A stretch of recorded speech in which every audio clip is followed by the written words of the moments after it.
let's try to go on the record and see if it's better. Mr. Charles, can you hear me now, sir? Yes, sir. Okay. All right, we're back on the record. Mr. Charles has a hearing assistance device.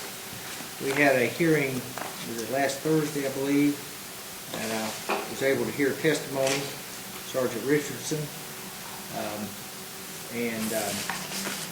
We've got, that was in relation to the Commonwealth's motion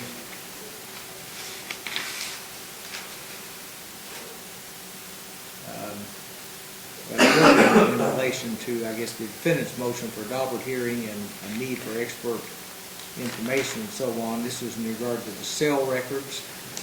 We heard testimony from Sergeant Richardson about the cell towers and the pings and all of that type of thing that everybody remembers from last week. Do we need is there any other testimony that's going to come in on regard to that motion? Not from the Commonwealth. Not from the defense. I would like to make an argument. I'm going to give you that opportunity. On either of the other two motions, the Commonwealth's motion to exclude testimony on the victim's criminal convictions, Commonwealth's motion to include statements made by the victim to other folks. I think one was to a sister and one was to another fellow, Tim somebody. Yes, sir. And so we're going to need any testimony on them. Not from the Commonwealth, no. I have not. All right, so basically this is just going to be some arguments of counsel and so Yes, on. sir. Okay. All right, let's go ahead and we'll do the one about the defendant's motion for a Daubert hearing, expert information, and so on, the ping towers and so on. I don't know what you all have worked out about.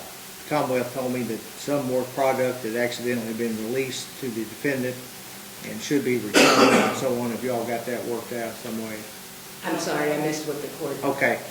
The Commonwealth, in its response to your motion, said that there had been some discovery accidentally released. Have you all got that I looked haven't at?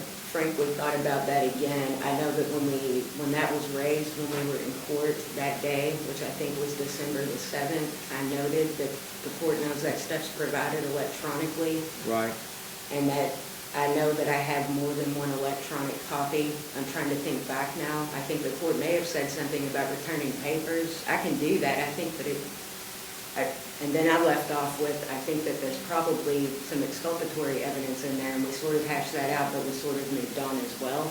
Okay. So Well, that's as I don't know what if anything I'm to do. If you all are kind of working on No, that. we took it down. We took it off the portal. So if Okay. it hasn't been downloaded, it's no longer there. We replaced it with the actual items that came from AT&T. Okay. It's our position, there's really nothing exculpatory in there. All we had done was taken all of the discovery with people's names and phone numbers and everything else and put it all, and organized it all. So there's nothing that they can't do as well. It just takes a bunch of time and effort went into doing that. So I'm satisfied with how, if they got it, they got it. It was our mistake. Okay.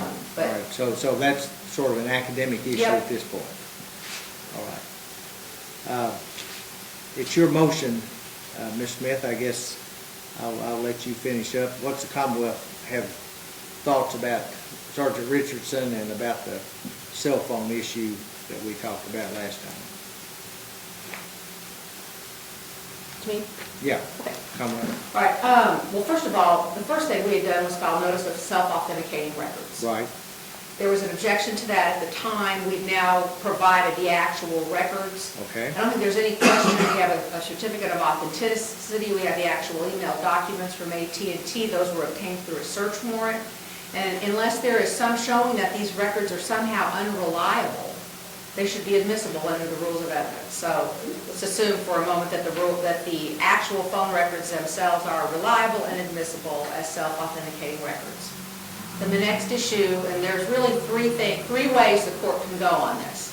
This court could determine that there is not that the science of cell phone towers and that whole concept is not based on reliable methodology and could exclude it entirely. This court could find that it is, and there's no need, then we have to have a Daubert hearing at this point to prove that it is in fact reliable.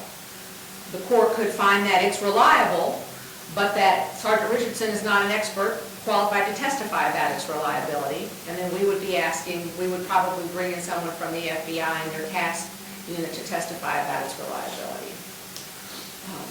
Or the court could find that the science is reliable and Detective Richardson can testify about it. And then, of course, that's what the Commonwealth's position is, that the cases that I provided to you, at least one of them did have a Daubert hearing and came to the conclusion in the end that the science is reliable on the issue of cell phones. I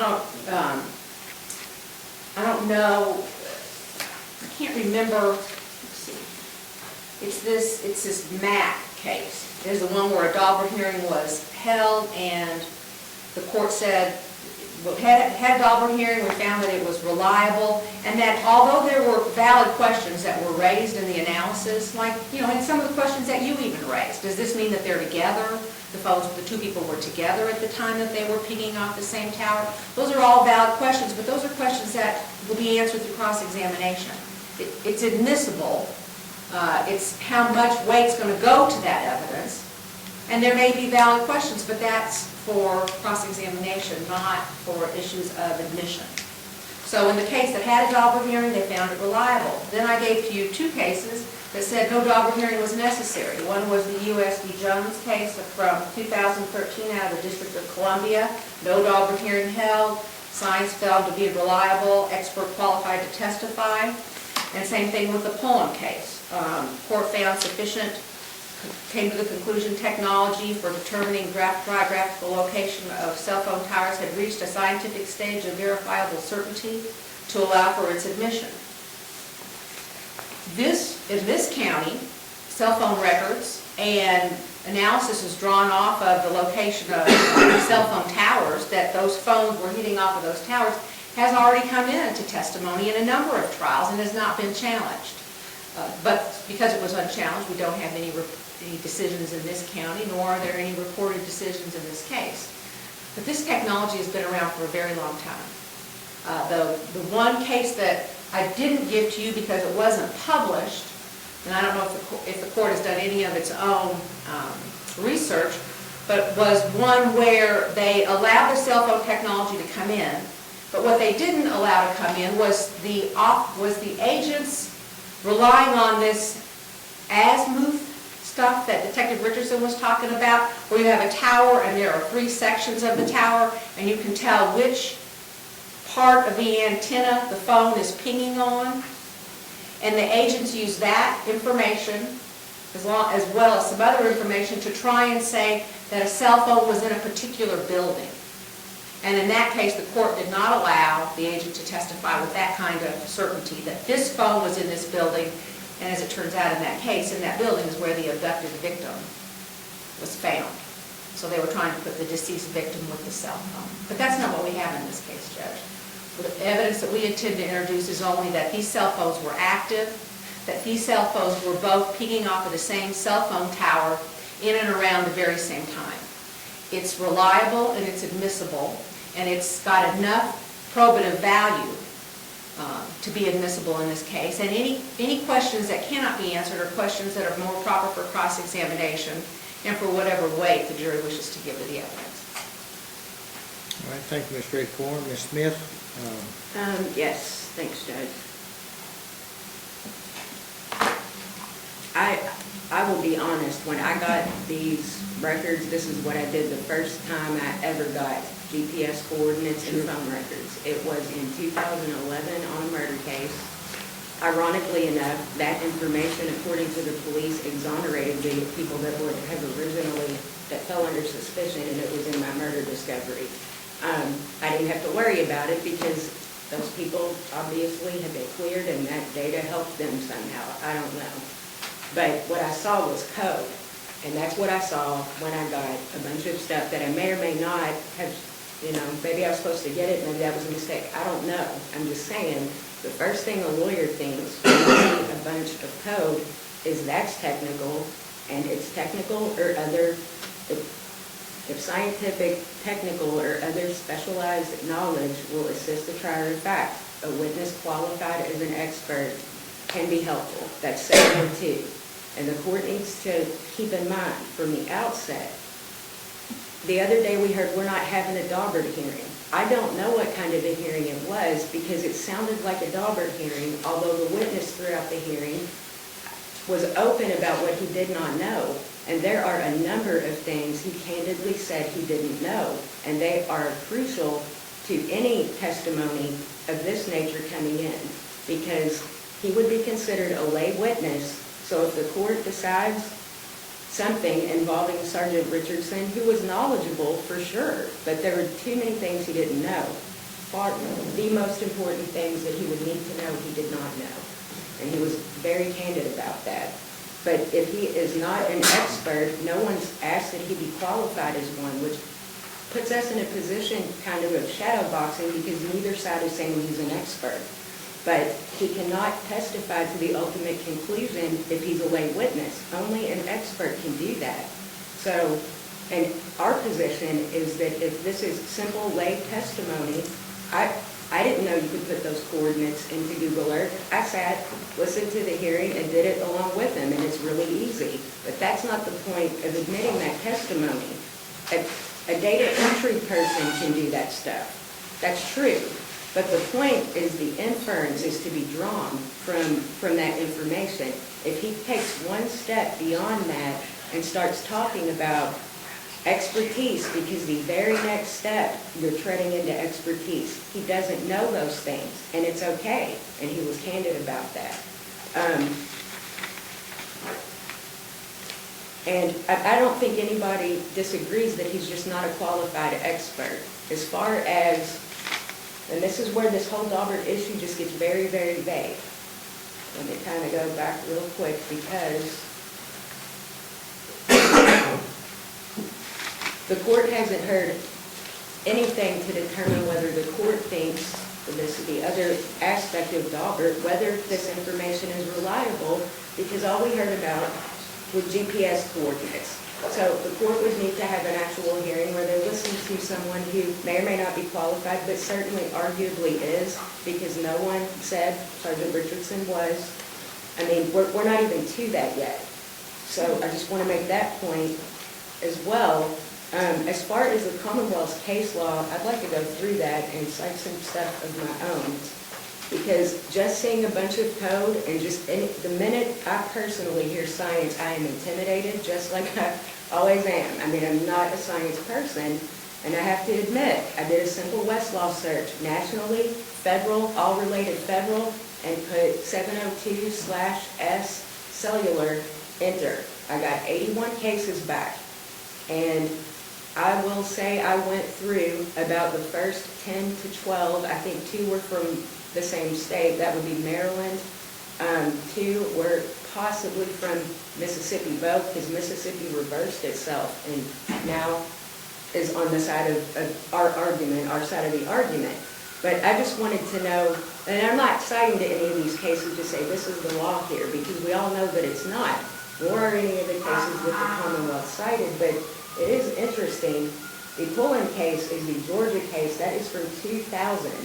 That's a very outdated case when we're talking about technology like this. The fact that it is outdated is highlighted by the second page of that case, which gets into the subject matter of whether a phone needs to be geographically closest to the tower. They got that wrong in this case, and that's obviously in 2000 what the consensus was. We know that Sergeant Richardson told us, and this is why this is so dangerous, the testimony, without somebody who knows what they're talking about. He frankly said, because I asked him almost verbatim, is the strength of the signal, he kept talking about your phone will connect to the strongest, it connects with the strongest signal it's got. It's not always determinative by the distance of the device to the tower. Why would they even be bringing this in if we don't know whether or not each of these calls can be demonstrated to have been closer to that tower? You could be anywhere. So, I mean, this case seems to assume, and it's, okay. So the tower is geographically closest to the handset. And it's talking, and I'm just looking in the language of that case. So this was a situation where they went through and they did the best they could at the time. I will add, and it's just obsolete information now. This was the danger of this information when it began to be used in court at the time, was nobody really, everybody's intimidated by this information, but and things start coming up as people learn more about it. And this is the old assumption that the closer you are, you're going to be connected to the tower closest to you. And it's not the court's fault in 2000, that's just what people thought. I will note that that case cites to a Sixth Circuit case called Weathers from '99, a case that I'm about to cite to, puts in a footnote somewhere that Weathers case had nothing to do with this subject matter area at all. So there's nothing from the Sixth Circuit with regard to the Weathers case. In the Jones case, they assume without deciding the witness could testify as an expert. So that supports our position there. An expert is needed. The Tran case from Minnesota, I couldn't find a holding in that case. These are the Commonwealth's cases, but I couldn't find a holding in the case that related to this cell tower issue, so I'm not sure what, that's from '06, I'm not sure why they pulled that one. I don't mean to interrupt you, but I want to try to understand what you're arguing. What very simplistic way of expressing it, from what I gathered from Sergeant Richardson, was he would get these records from AT&T. They would have coordinates on them, longitude and latitude and so on. He would then go to Google Map or something. So apparently there's a couple ways you can do it, but anyway, some way he would put in those coordinates and it would pop up where the cell tower is that was pinged from the AT&T records. And he basically would say, based upon these coordinates that the AT&T records told him, this is where this cell tower is. I agree with the court on that. Okay? So then he would say, all right, based upon so we can kind of figure from the AT&T records that the ping is on a cell tower that's identified by the coordinates. That means that the calls pinged off of that cell tower at whatever distance. And he did say, my notes say, you can't determine the distance of the phone to the tower based upon these records. All right? We just know, in general, it is looking for the strongest signal. He said something about looking for the strongest signal. So all he was telling me on Thursday was, here's the coordinates, and we introduced all those. It was Commonwealth Exhibit 4 on the different cell phones from Mr. Charles and from Miss Massey, and the text and the calls and things like that. So under Exhibit 4, basically we found out the times, how long the thing was, how long the call lasted, things like that. We got the cell tower information, and he basically would then go back and coordinate on these two phones that he talked about. Mr. Charles' number identified with him, Miss Massey's number identified with her, and they would just sort of match up and say, okay, here's where these calls pinged off these towers. Yes, I agree. And that's basically what he told us. And I'm not trying to interrupt the court. No. Okay. First of all, my position is that he could testify that he knew those were GPS coordinates. He put them in Google Earth, and that's the result, because he doesn't know anything more technical or expansive than that. Secondly, whether or not You say he could or could not say? He couldn't say more than here's these plots on a map. Okay. That's my position. Okay. Because I think we all agree he's a lay witness, and I could be making assumptions, but I think we do. All right, so he says, based on these coordinates, this is the cell tower located at such and such, and you remember he impressed us and he pulled it up and there was a little bubble or something showing us what it was. And so these calls, either Mr. Charles or Miss Massey, from their phone call, we know that when they made a call at such and such a time, it pinged off of this particular cell tower. And I think that does not come in via that witness, because he does not have the knowledge to tell us how far apart cell phone towers even are. He could not tell us how many callers could a cell tower accommodate. Right. This came up, he was very candid about this. Right. But he started talking about the UK basketball game. I brought up a concert. He had some explanations for that, and I'd like to point out, this case law is all really brand new, most of it, Sure. and they're looking at these issues. This issue about whether or not a phone is just going to be closest to that particular tower looks to me like it was a huge shift in all this case law, because that's huge. It's the whole point of this information, but that's not going to do me any good to cross-examine him and say, well, how far apart are cell phone towers? My recollection is maybe he was asked that on direct, and he said downtown maybe every 1 or 2 miles, but as you get further out into the country there, and he just gave a ballpark. I mean, that's all he knew, but he also did not know what the wingspan, so to speak, of any given cell tower was. He did say that it would be specific to AT&T, they own their own towers. And then I followed up, and I mean, the court can probably almost take judicial notice of the fact that these companies lease them to one another. So I don't know, but he said the AT&T technician would need to set the frequency of the tower, and I don't know what he meant. I just don't know what he meant, and he didn't know any more than that. He also talked about what, he didn't use this word, but as I have learned a whole lot about this all weekend, sounds to me like it's the notion of triangulation, which is a very hot topic in the case law, and I think somebody touched on that a moment ago.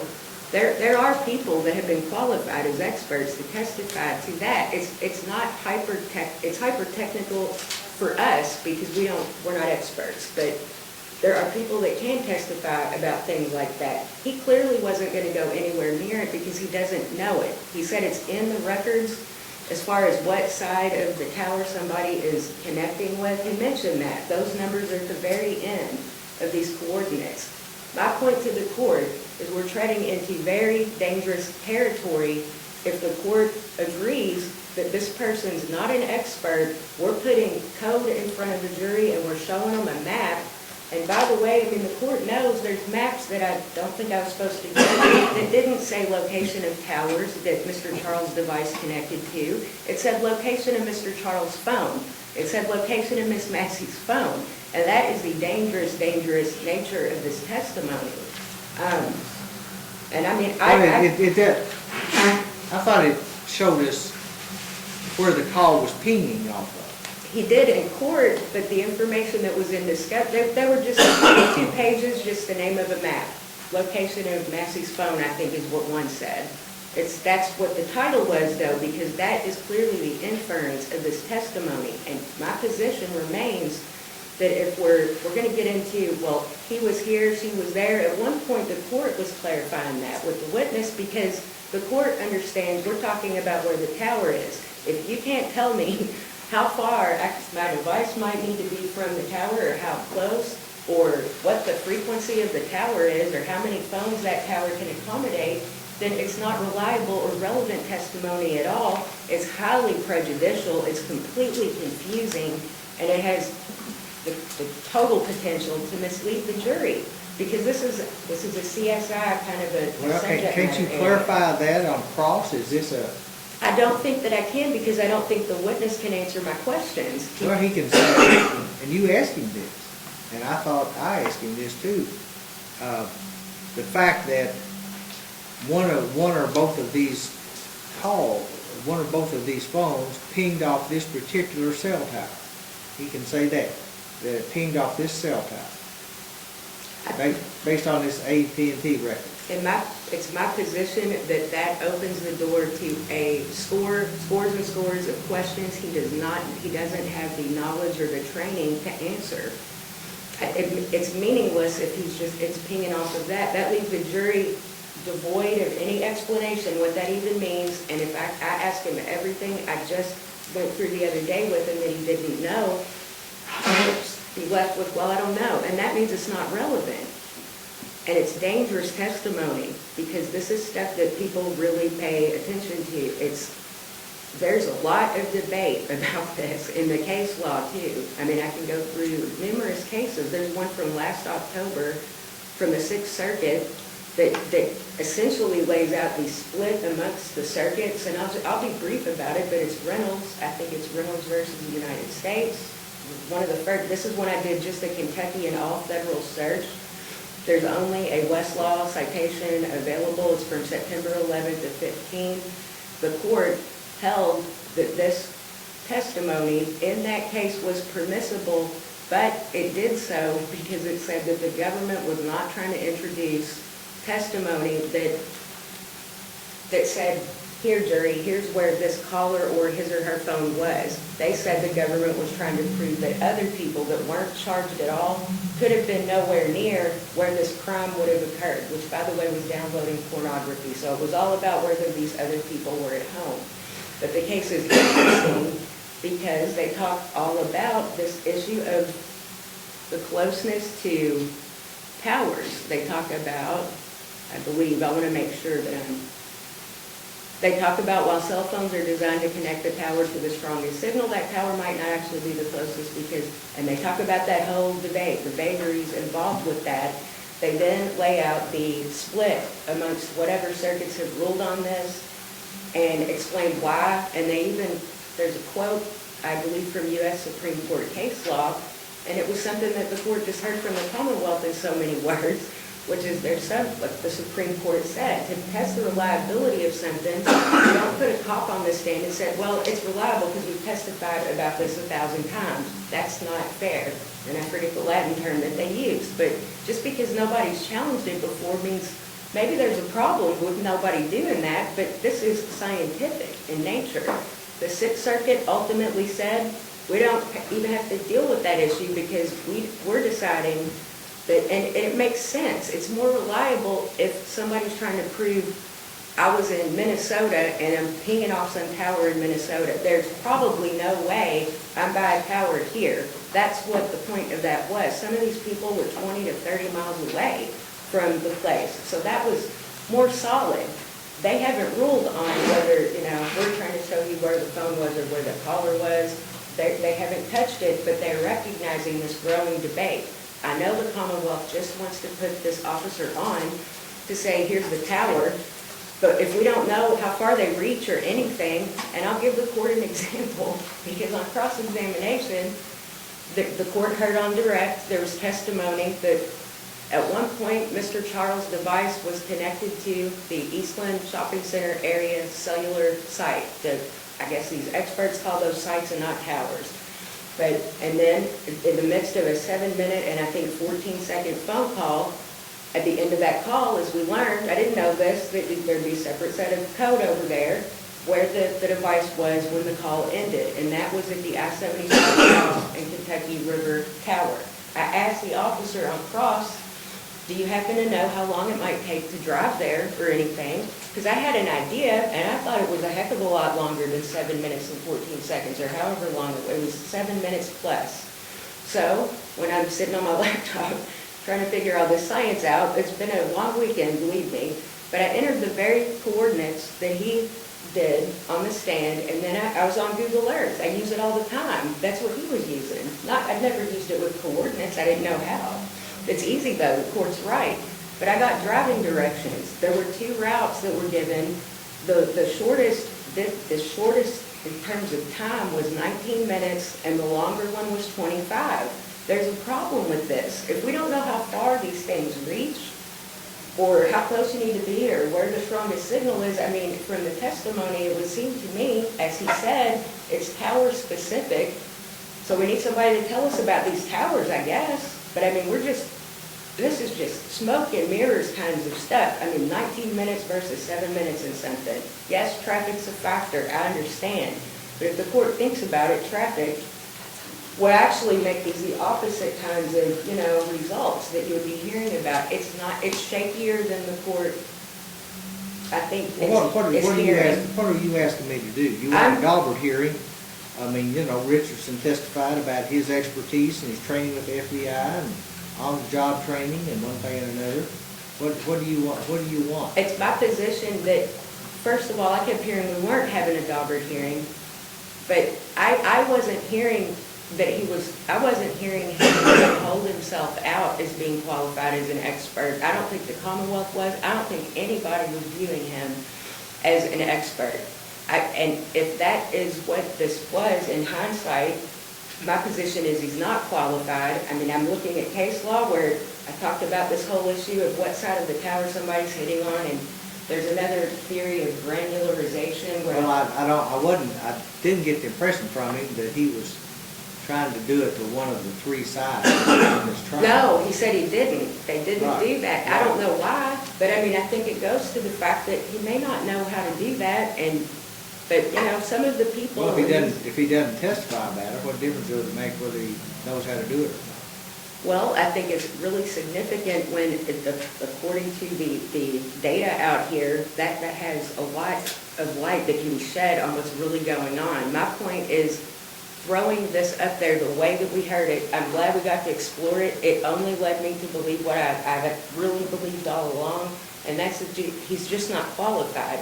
I mean, the Commonwealth said if the court decides that this is an area, I mean, if the first question is does 702 apply to this subject matter or not, and I say that it does, and I've got, I mean, every case, I think, with the one exception of the one that I don't think touches on any kind of a holding with cell information. There's discussion about that in the evidence, but there's not a holding. One of their cases says the person was qualified as an expert. It was reliable, but the foregone conclusion is that 702 applies.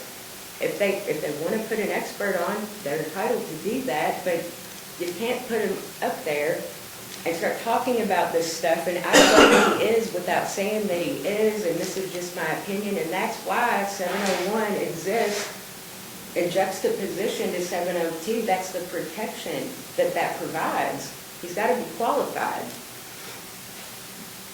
I don't really think any of us realized that this would get as murky maybe as it did, but that's kind of where we are. I say that it can't come in the way he presented it. He's not qualified.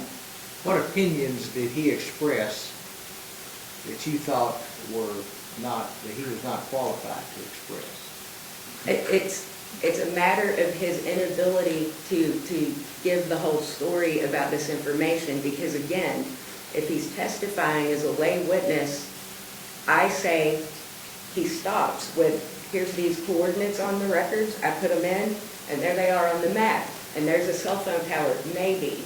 But, I mean, going on and on, if he can't say how far, though, that is the most fundamental thing about this. How far does that tower reach? How far do most towers reach? There are some things in the case law where, there are vagaries that, the courts are willing to sort of, well, that's for cross-examination. But when we're talking about, I don't know how far towers are apart from one another with any precision at all, I will acknowledge that it seems to be well accepted at this point that the distance to the tower does not necessarily mean that you're closest to that tower. Distance, it's the distance factor. He simply did not know what diameter kind of range these towers had, other than he knew AT&T decides that for him to have the best call experience. I mean, if we're putting towers up here and we can't even give a ballpark as to how far away somebody has to be from it, that's the whole point of introducing this. So if I ask him the next question, I don't know, then it's irrelevant. So it just kind of becomes this circular, and I understand why the courts, because I thought about this all weekend, and I think that's the point of this Daubert issue. I mean, we're just back to relevance because he doesn't know what to say next. He doesn't know. Well, if all he says is I got these records from AT&T, I got the coordinates. These coordinates popped up this cell tower at such and such a location. And we know that one of these calls, either Mr. Charles or Mr. that one of these cell phones pinged off of this tower at such and such a time. Can he say that? I think that a lay witness can look at that and say these coordinates and yeah. The problem is he can't tell us why that's important at all. He can't tell us anything about the importance of it, because the minute he does, he's So he going to can be say saying, I don't. that coordinate relates to this cell phone, and he can pull it up like he did for us on Thursday. My position would be, this is where the relevance and the probativeness argument comes up, because he's limited in what more he knows about this, because if we're talking, he doesn't understand or know distance, he's not had that hyper-technical kind of training, it's not relevant or probative because he doesn't know. So the minute well, why is that important? Or somebody's asking him, how close, the court will get a million jury questions with that kind of stuff. And I don't know. So they'll just be lost, they'll be confused. And for that reason, it's not probative of any issue. It doesn't make anything more or less likely. That's the definition of that. That's the definition of relevance. But, I mean, if they want to bring this in, they said they could get somebody. That's all I'm saying. I think it's only fair. It's not fair to put it in this way. But if the court wants me to cite to some other, I have plenty of them, of cases. I mean, again. I think I flipped the order here. It was Ms. Smith's motion. I should have heard her first. So I'll assume she argued first, and then the Commonwealth is going to tell me what you told me. Right. I'll give you a chance to supplement what you've already told me. I'm assuming Ms. Smith argued first. It was her motion.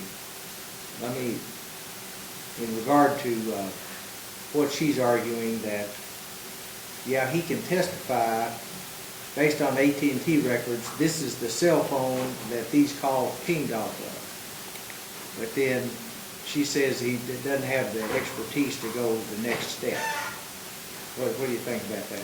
Well, it's our position that he's qualified and to a certain extent is probably an expert in some of this area because he knows something that the rest of us don't know.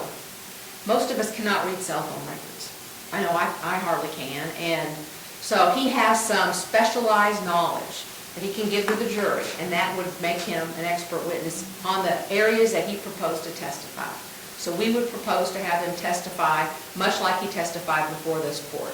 How to read the cell phone records, how to put in the coordinates, and what it means. It means that this is the coordinate of this cell tower and that this phone was utilizing this tower at this particular moment for these moments in time. I'll go back to that in a minute, but I wanted to address one thing about this 7 minutes versus how long it takes you to drive down to the river. He was on the phone for 7 minutes. Not that that's how long it took him to drive to the river. The phone call itself was on one tower, and then it got handed off to another tower. And the tower that it was handed off to was the tower that is close to the Kentucky River. Not that his trip only took him 7 minutes. So we're comparing apples and oranges here. But what the Commonwealth proposes to do with this information is to show that these two phones were hitting off of the same tower during the same period of time. And the inference that can be drawn from that is just that the phones were moving together down the interstate or down, I can't remember the name of the U.S. road there that runs parallel to the interstate, but from Cynthiana to Georgetown to the cell tower that is near the bar where he says they were. They were both at the bar, that her phone stops working at that point, that his phone continues to be active and moves to the cell tower that is close to his home, and then there are other things, but his phone is active again and hits off of the cell tower near the Kentucky River. Those are fair inferences to be drawn from what Detective Richardson or Sergeant Richardson testified about. Her complaint about him not being an expert is he can't answer all of these other questions. It's a fair complaint. She'd like to get the answer to that, but that's an issue for cross-examination, not an issue that affects whether or not he should be able to testify in the first place. If he doesn't know the answers, what good is cross-examination? The court saw this very vividly the other day, and he was a nice guy, and he was honest about it. As far as a trip only taking 7 minutes, that's what the phone records show, according to the testimony. This wasn't, he could have gotten there a lot quicker. It would have taken him twice as long to get there as that call was. That's really important. That's really important. My understanding at this point is we are calling him an expert. I don't know what he is. I don't know what kind of hearing we had, and I think it's a little disingenuous to keep saying it's not a Daubert hearing, but now call him an expert about where a tower is, when we've all agreed. He said several times on the stand, anybody can do this. He approached the bench, showed us his phone, and how he could tell what towers he was near. Anybody can do it. That's not expert testimony. And up to a certain limit, I don't disagree. What opinions do you think he is not qualified to give? Because all he's doing is saying, all right, I took the AT&T records, and I know how to insert these coordinates into Google Earth, and this is what pops up. That's not an expert, is it? That's not an opinion. I think he was just called one, and I'm trying to figure out what the court thinks about that. Because I've been led to believe throughout this motion being made and everything else that Excuse we me. were... Mr. Petty, can I help you? I'm just off the clerk, Judge. No, did you have something on the docket today? I did, Judge. I was covering for Alex for a while. I'm sorry, I didn't interrupt you. Okay, I just checked to see what happened. I'll come back. okay, no. Mr. Means, Mr. Roy, he said couldn't get here, and on the website, Judge, it did say that yours was continued to today, so I said, gentlemen, I didn't mean to interrupt you. I apologize.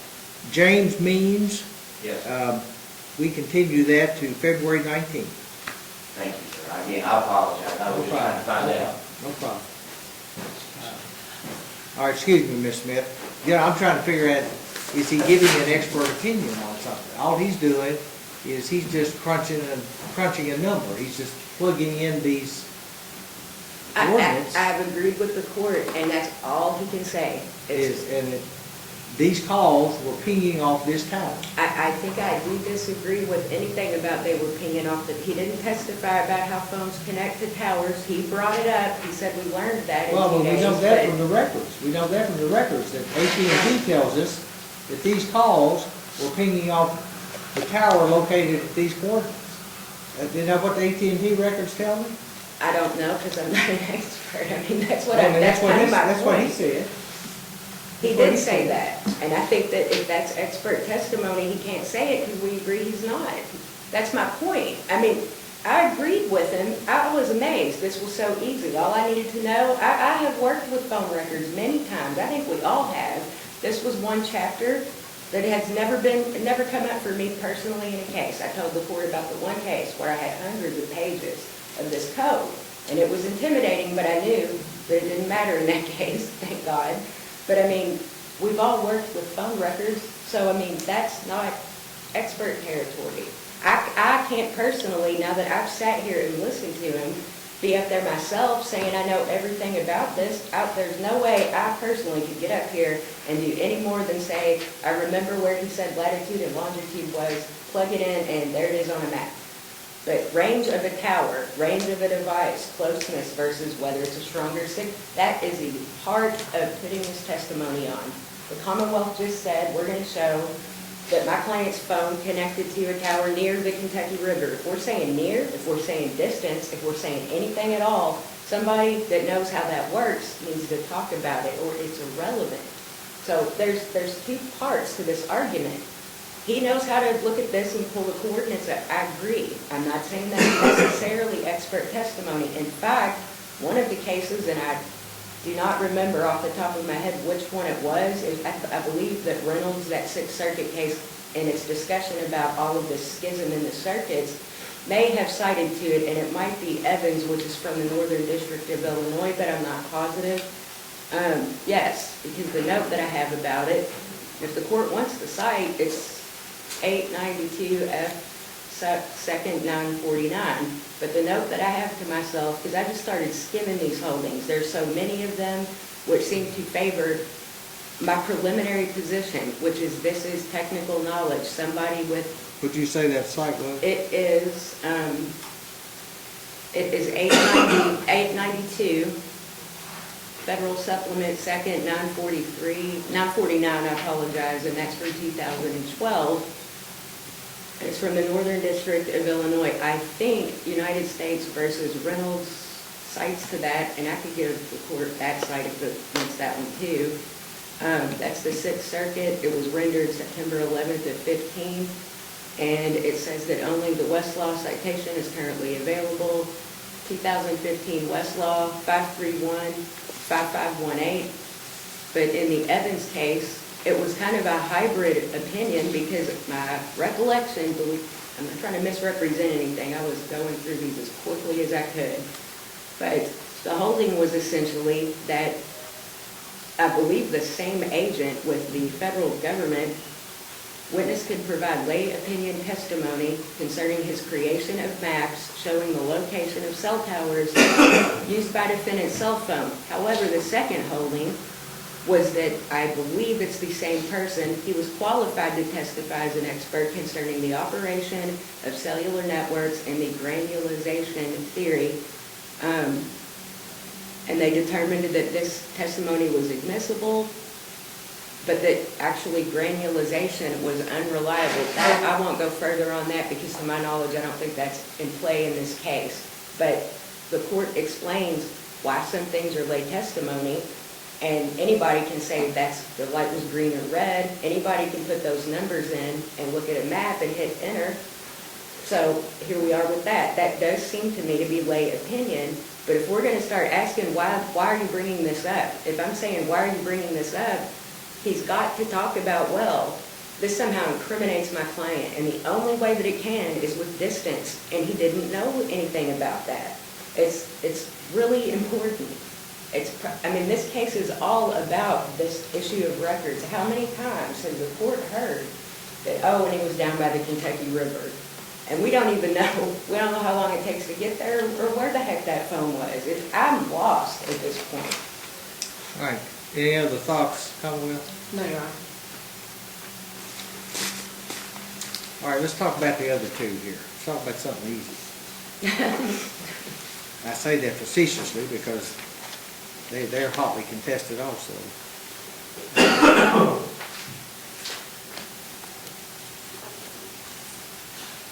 Commonwealth's motions in regard to excluding the victim's criminal convictions, and of course, the irony is that Miss Massey had a case pending in my division at the time of her death. Yes, sir.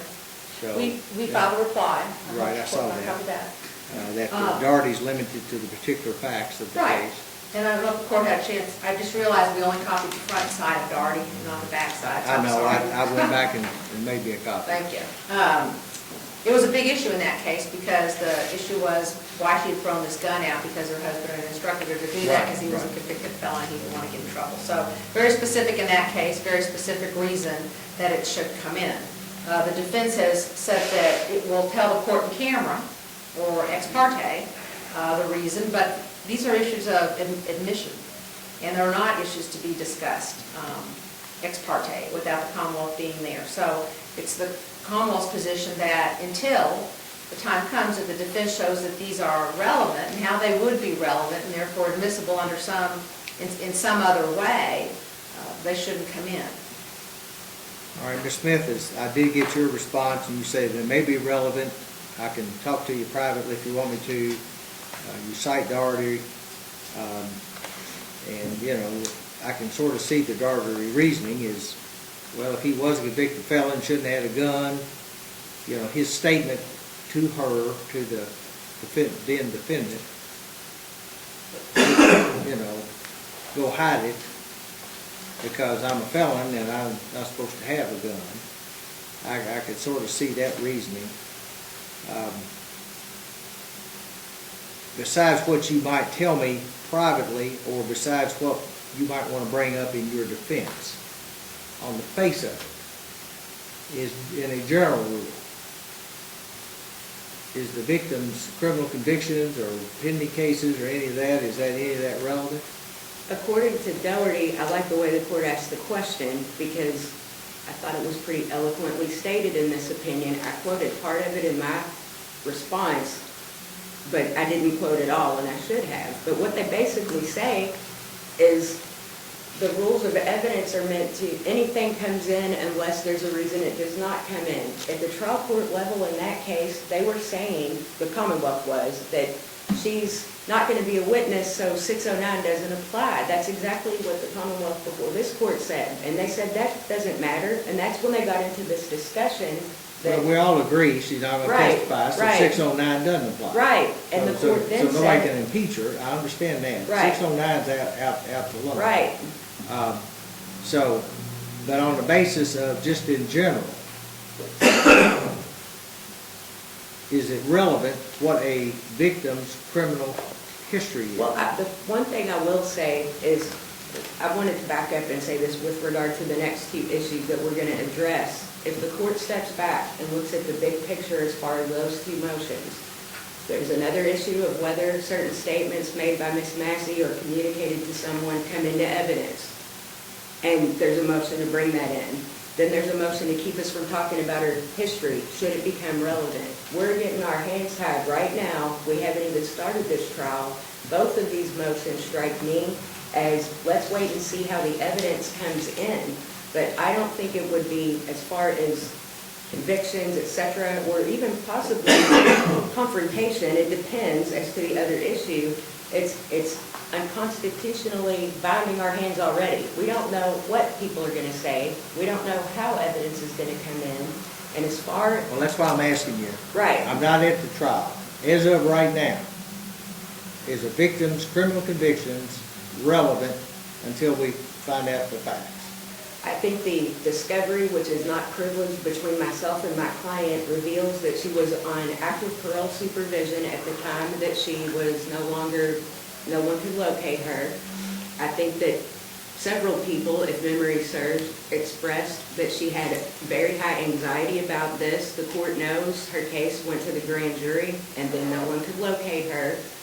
There was a lot of investigation and discussion in discovery as to whether she just took off for parts unknown. These things, they talk about that an awful lot.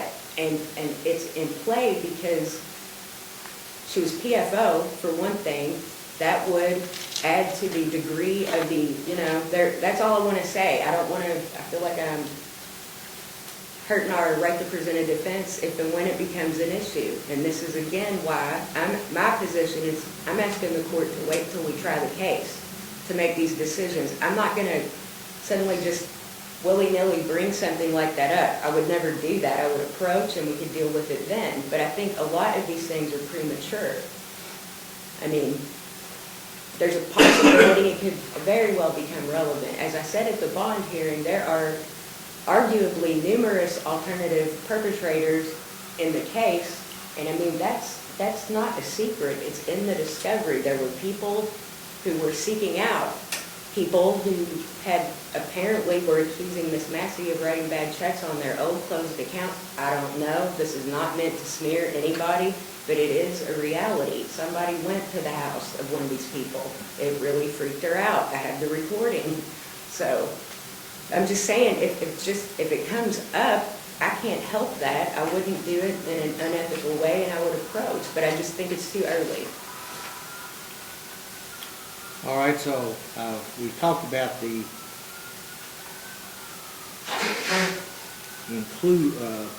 to exclude testimony on the victim's criminal record. The other one is Commonwealth's motion to include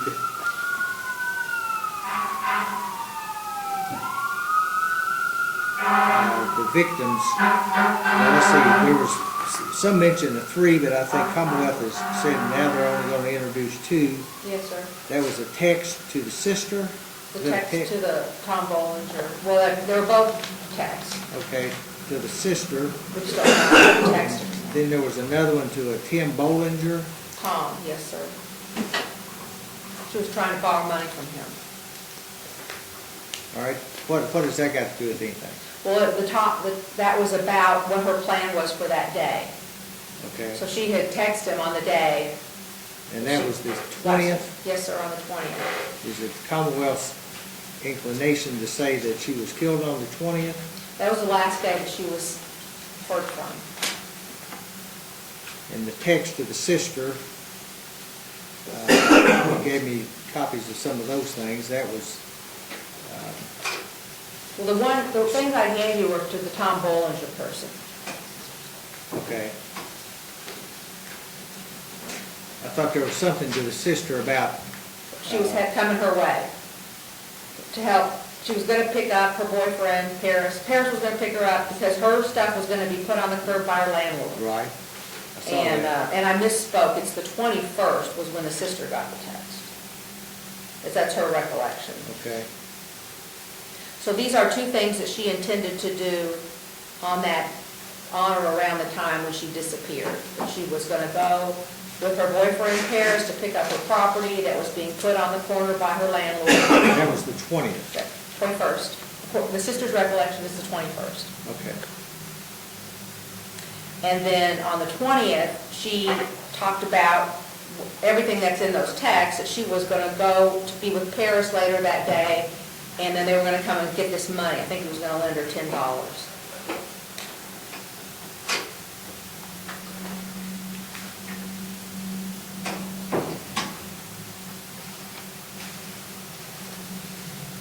all right, this is under KRE 803-3, present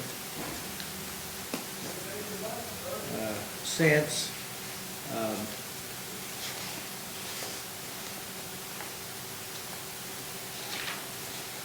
I've looked at the Crow case, which some or both of you cited.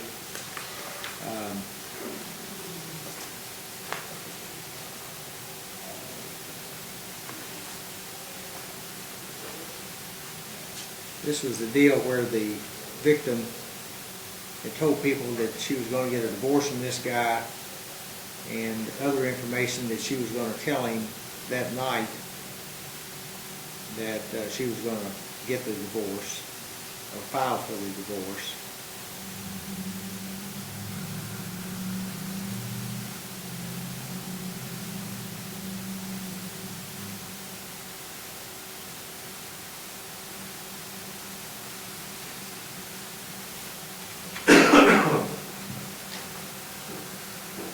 Ms. Smith, what do you think about the, I was just trying to be sure of one thing in the original motion.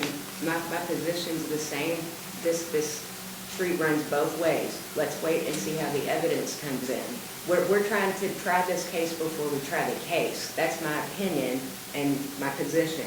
But I was looking back at the original motion, there's no mention at all of Mr. Bollinger, so I kept thinking maybe I just forgot about that witness, but he's not in that one. So I'd like to look at that a little bit more. My primary argument, and the court can tell that because my response doesn't address what that person said.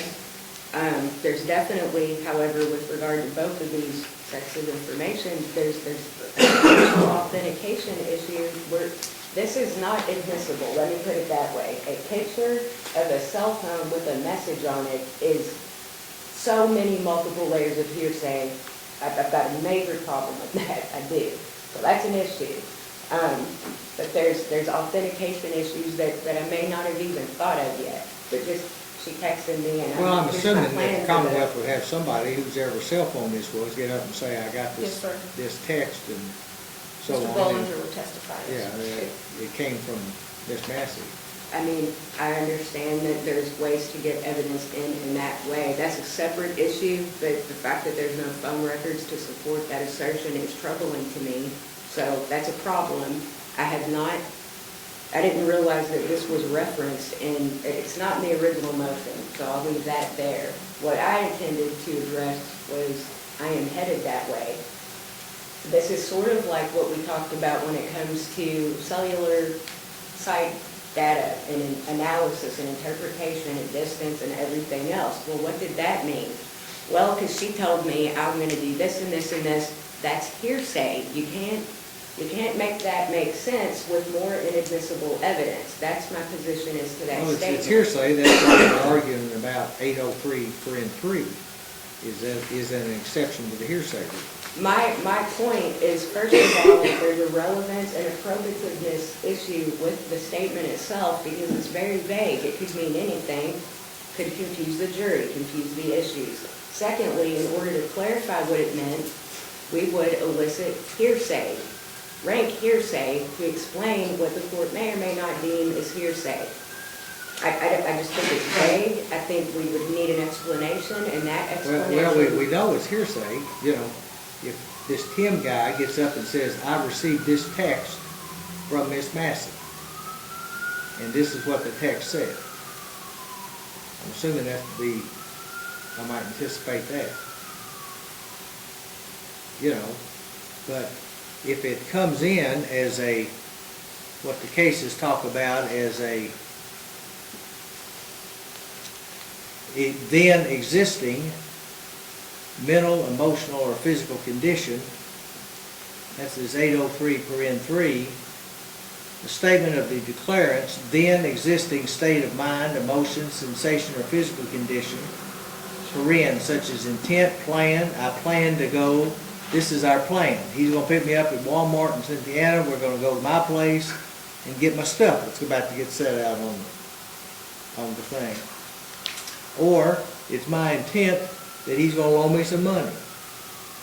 Why isn't that part of 803 And again, that was not in the original motion, and that's why I'm saying I didn't respond to that part because I didn't know about it. Well, what about the So- sister? The sister's going to say that she got a text from her, I'm on my way or something. Had she talked to her before or texted her before? That's exactly my point. We have to ask all that, and we're eliciting hearsay to somehow make this relevant to anything.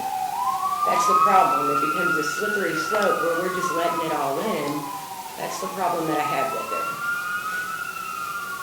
And again, my official position is let's wait and see how the evidence comes in. It's a trial. That's what happens in a trial. Things happen and there's objections. I didn't think about that, and I think limiting or, before we even start, I like motions in limine. I like knowing the rules going into a trial. I really, really do. But these two issues they're things that happen as it happens. There could be reasons that this becomes relevant. Maybe I agree that it is at some point, but we're limiting everything, we're letting everything in, and we're basically trying it right now. I think we wait and see. And the parties can approach, I'm going to do this, here's why I think it's okay. I mean, that's an acceptable way to go about it.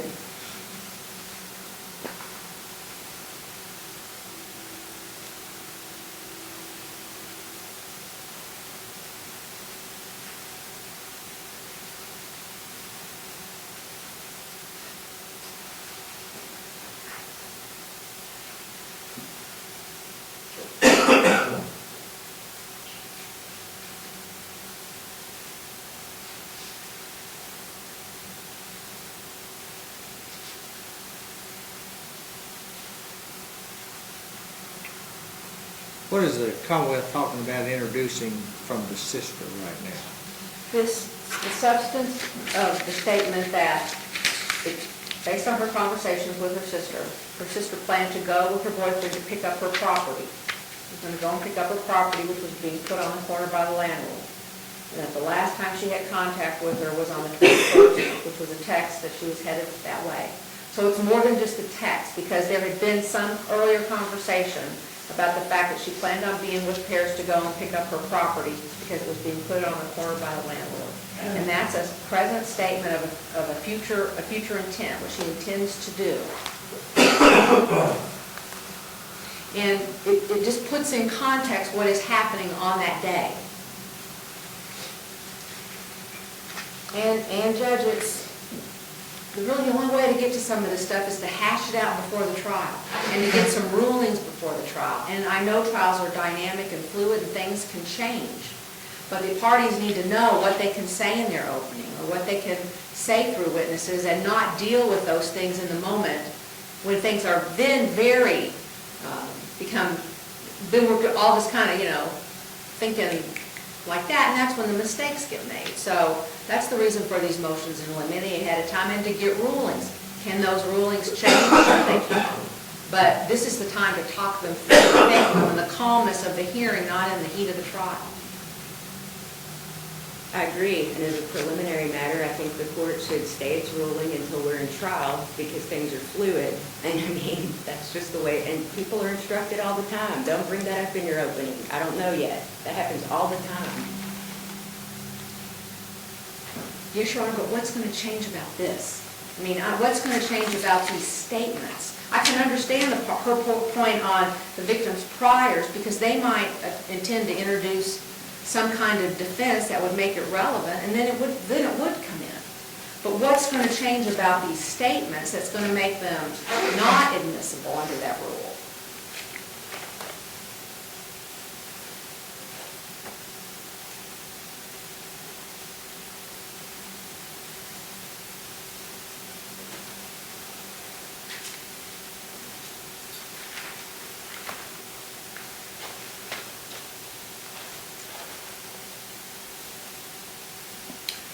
Does Commonwealth have an issue or a question if Sergeant Richardson, I've stated what I understood him to tell me last Thursday.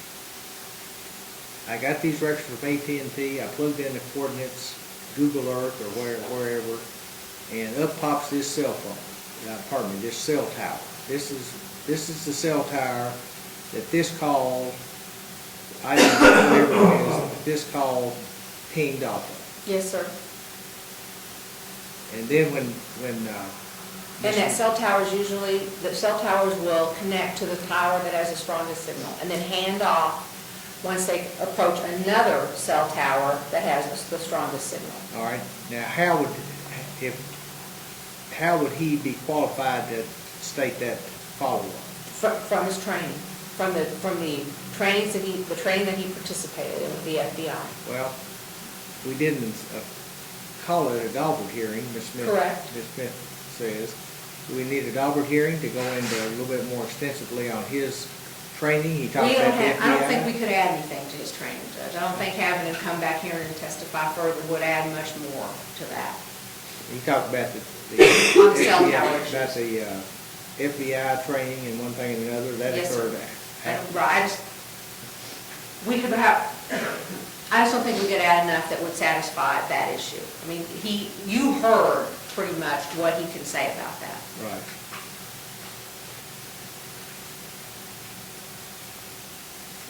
He had the FBI training. He also had a lot of on-the-job training.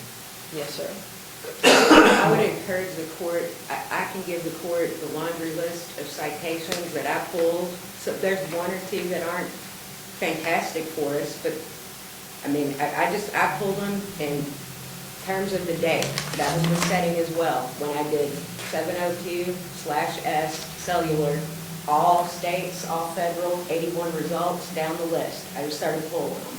There's a bad one from Texas. I can't remember exactly what the holding was. Bad, and I can't remember. It's unpublished, it's pretty recent. I mean, the consensus is what I've laid out.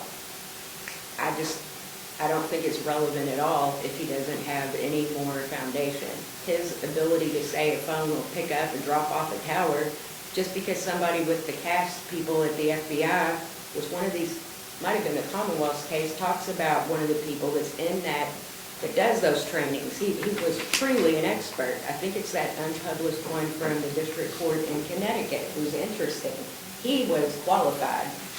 This detective, the CAST training strikes me like this, because I have waded through cell phone records, and there's always something you don't know. But he said we would call customer service, and over the years, of course, I've done that when I've gone into records myself.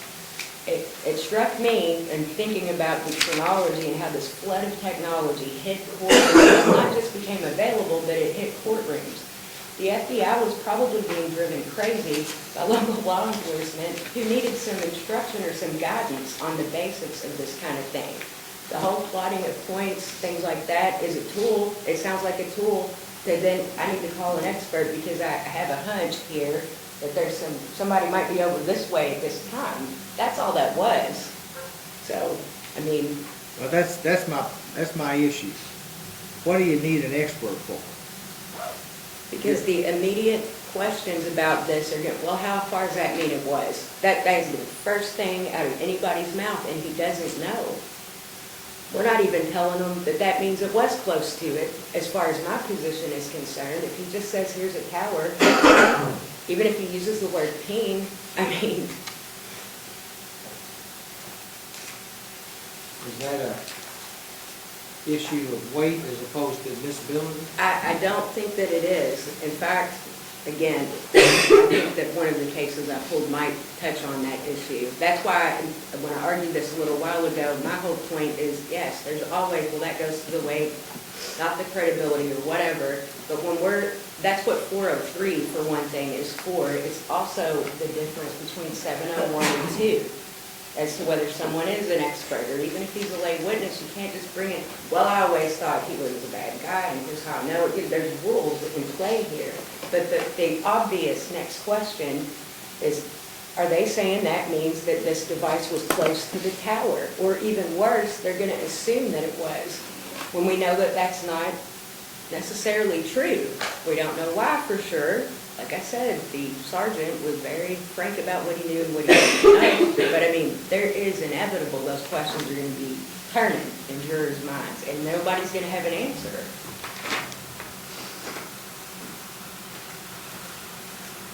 All right, here's what we're going to do. Commonwealth's motion to exclude testimony on the victim's criminal convictions. Ms. Smith argues zealously that I should wait to rule on that. I think as a general rule that I would be safe in saying that though that motion should be sustained based upon the information that I have now. My findings and conclusions are simply that as a general rule, criminal convictions of a victim are not relevant.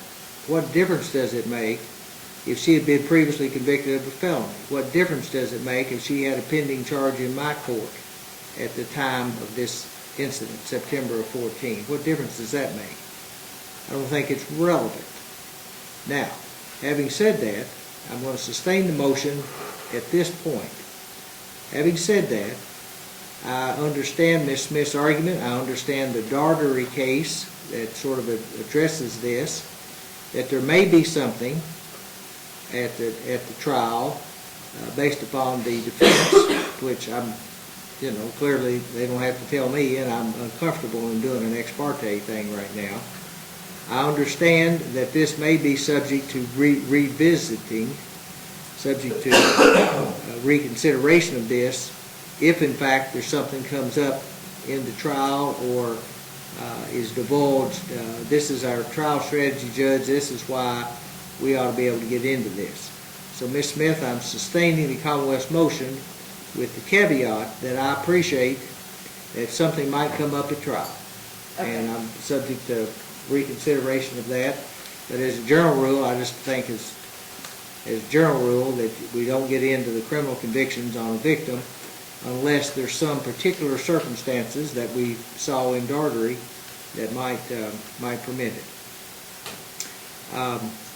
On the Commonwealth's motion to include statements made by the victim, based upon the arguments, I do think that the statements made by the victim, either to her sister or to this Tim Bollinger guy, I think that was, the cases talk about a present intention as to a future event. Crow talks about that. And I think based upon that, those texts to her sister and to Bollinger, I think that meets 803 paren 3, Kentucky Rule of Evidence, because she's talking about something to the effect of, Paris is going to pick me up, we're going to go to my apartment, he's going to help me get the stuff to my apartment because I'm about to get put on the street, and he may be loaning her some money. For what purpose, I'm not sure, but there was some discussion about any amount will help and so on and so forth. I think that is subject to the present sense intention, that's expressed as to a future event. You know, we're on our way, all of these types of things. So, once again, Ms. Smith, I appreciate your argument. I'm going to sustain that motion of the Commonwealth, subject to being revisited at the trial. It looks to me like at this point that those statements do meet KRE 803 paren 3, because it is a present intention that's expressed as to a future event. And that seems to me like what the rule talks about. That also seems to me like what Crow talks about. And so I'm going to sustain that motion subject to revisiting, whether you want to bring it up at the beginning of the trial or in the middle of the trial or something, when we kind of get a context on the defense. You know, I'll be glad to revisit that at that point. The motion about the cell phone records. I think that what Sergeant Richardson talked to us about last week, I am persuaded he knows what he's talking about. I am persuaded he's got the qualifications to testify to what he testified about. Let's make sure we understand what we're talking about. I've already told you what I remember. My notes reflect what he said. I subpoenaed the AT&T records. We got in all this stack of records from AT&T. Based upon his conversations, he talked about having to call different carriers all the time at the beginning. You know, what does this mean? What does this mean? He had FBI training. Now he knows how to read these records. He knows what he's looking for. I think he is well qualified to look at these records and testify as he did in our hearing last week. I think he can testify. All right, these records tell me the coordinates of the cell phone which was being pinged on a particular date and a particular time on these particular phones. There were some records of Mr. Charles, there were some records of Miss Massey, both telephone and text, and so on. And he said these communications on such and such a date from such and such a number pinged off of such and such a tower. I don't think there's any question that he can testify to that. That is not an expert opinion. That is simply being a technician. May I ask one question? Yes, ma'am. Is the court ruling that he may not testify to the ultimate issue because he is a lay witness pursuant to 701? So that What ultimate issue are you talking about? Where the phone was, where the person was, and the distance Well, from the tower he's to the told you device. that he doesn't know that. My notes reflect that he says he does not know that these records don't tell him the distance between the particular cell tower and the particular phone. Okay. He does not know the answer to that. And I'm just trying to be sure that I understand the ruling. Well, my because when ruling I- is he can testify to what I understood he testified about. Okay. These are the records, these are the coordinates. This phone pinged off this tower at such and such a time. Okay. But he did say, I don't know, let's see, what do my notes reflect?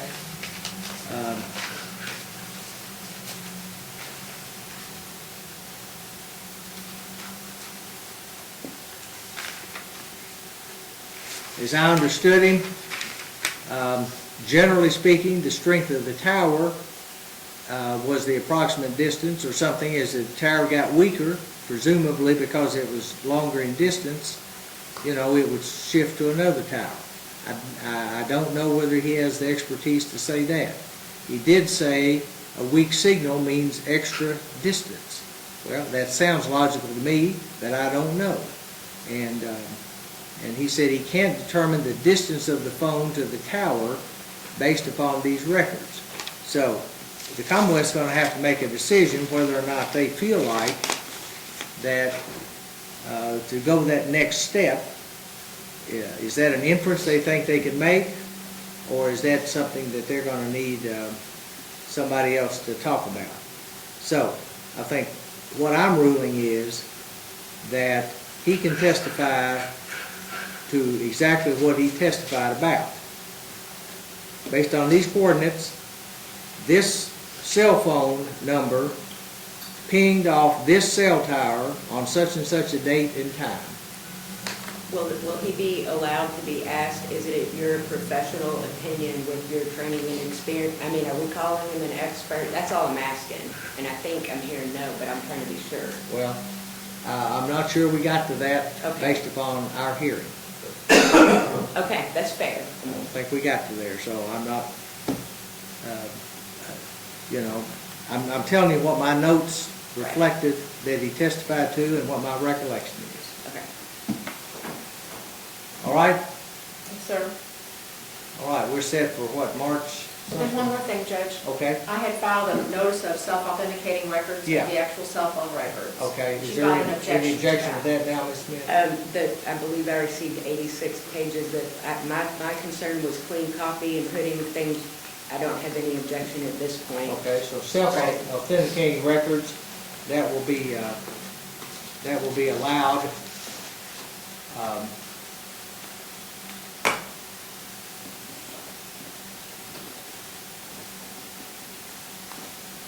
Commonwealth's motion to introduce self-authenticating records.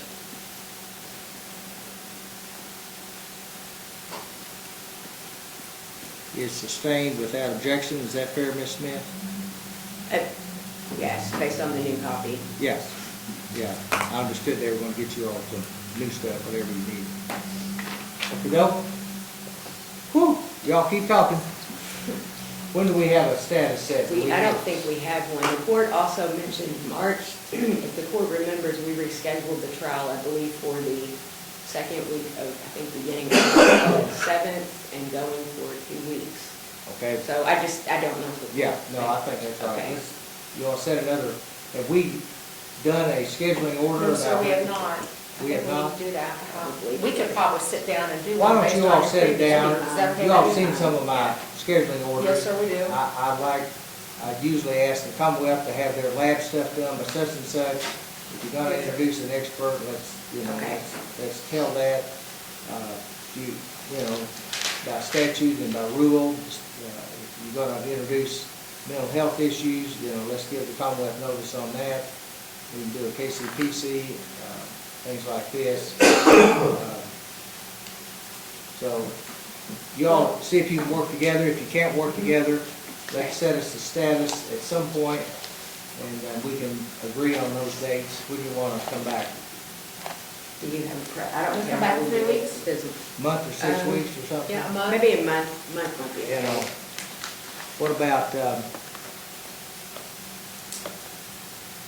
what about March 4th?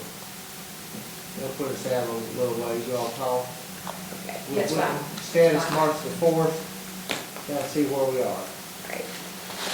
okay? Thank you, Thanks, Judge. Judge. All right, thank you all. Sorry about holding you up a little bit.